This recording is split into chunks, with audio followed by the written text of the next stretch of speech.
Criscar, muchas gracias por ese cariño. Robert Medina y toda su mancha, y toda la mancha. ¡Wow! Eso me pasa por no ser celoso. Bueno, yo no soy celoso. Dios dijo compartir. Es una bromita, Dianita. Ya me conoces de lo mujeriego que soy. Por eso estoy acabado, viejo, flaco, ¿no? Feo por último. Pero buen cajamarquino, eso sí, responsable. Señores, damas y caballeros, con Dianita Aguilar. Suena y dice. Muchísimas gracias, Melvin. Nosotros nos despedimos con estos temitas musicales, con mucho cariño para todos y cada uno de ustedes. Vamos, Melvin Porras. Fiesta Latina. 10 céntimos de volumen, por favor. Queremos que la gente baile, por favor.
Ajá.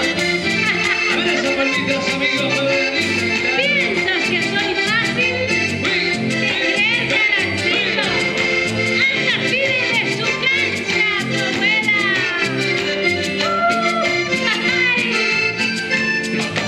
Oye, Robert, Medina. Apenas que nos conocimos, ¿a qué ves que te di mi cancha? Solito no siempre está fácil. Pide su cancha a tu abuela. Solito no siempre está fácil. Desde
no se va, no se va, Dianita no se va, No me voy, Roderito, todavía. no se va, Dianita no se va,